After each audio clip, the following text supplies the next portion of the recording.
Olá, hoje é sexta-feira e esse é mais um dia debaixo do sol. Eclesiastes capítulo de número 7, versos 19 e 20, que nos dizem assim: A sabedoria torna o sábio mais poderoso que uma cidade guardada por 10 valentes.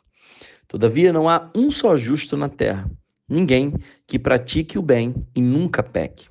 Eu sou Thomas Souza e essa é a nossa jornada de sabedoria. Salomão afirma aqui que existem pessoas sábias no mundo, mas nenhuma delas é perfeita. Por um lado, ele reconhece o poder da sabedoria, por outro lado, ele afirma que ninguém é absolutamente justo.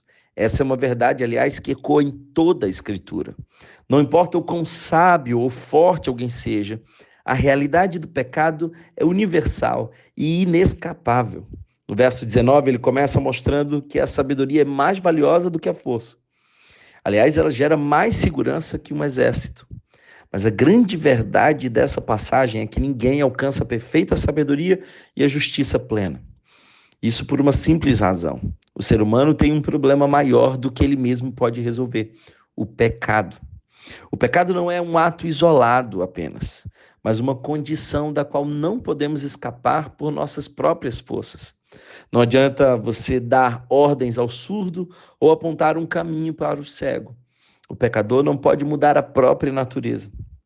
O ser humano está afetado pelo pecado, inclinado para o erro. Nem mesmo as crianças estão distantes dessa realidade. Portanto, nenhum ser humano é superior ao outro e estamos todos nivelados por baixo. A teologia reformada afirma que o pecado original alcançou a todos depois de Adão e provocou uma depravação total. Antes de Salomão, nunca existiu alguém que fosse uma exceção a essa regra.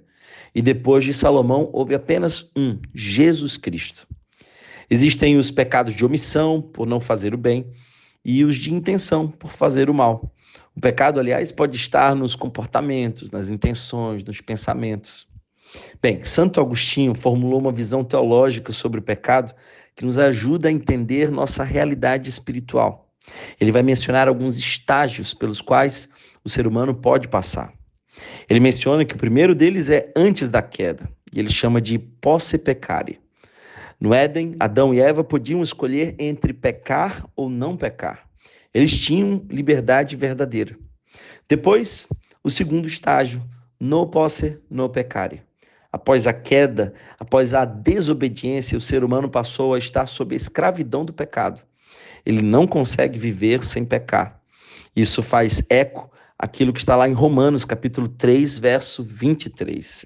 Está na nossa natureza o pecado. Mas o terceiro estágio é o da redenção. Ele chama de posse no peccare.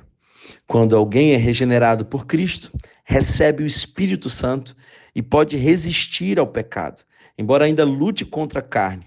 Nós vemos isso lá em Gálatas, capítulo 5, verso 17. O último estágio é o no posse peccare. E esse estágio nos espera na eternidade, na glória. No estado final, seremos transformados completamente e não poderemos mais pecar. Nossa comunhão com Deus será perfeita, e nós vemos isso lá em Apocalipse, capítulo 21, verso 27. Nenhum pecador poderia mudar essa realidade histórica. Todos nós, estamos em uma natureza caída. Mas um Deus homem totalmente santo conseguiu mudar essa realidade. Jesus é o único homem que jamais pecou, e nós vemos isso lá em Hebreus, capítulo 4, verso 15. E ele não veio apenas para ensinar ou dar um exemplo moral, mas para tomar sobre si a nossa culpa. Na cruz, Cristo sofreu a penalidade que era nossa, absolvendo a ira divina para que fôssemos justificados diante de Deus. Essa obra de substituição nos possibilita hoje uma nova condição espiritual. Em Cristo passamos do estado de no posse no peccare para posse no peccare. Agora temos o poder de resistir ao pecado. E um dia, na glória, chegaremos ao estado final, no posse peccare, uma existência sem pecado. Na eternidade, não mais estaremos numa natureza caída, mas viveremos a completa redenção e viveremos na presença do Senhor para todo sempre. Deus abençoe o seu dia e que possa encher o seu coração de esperança.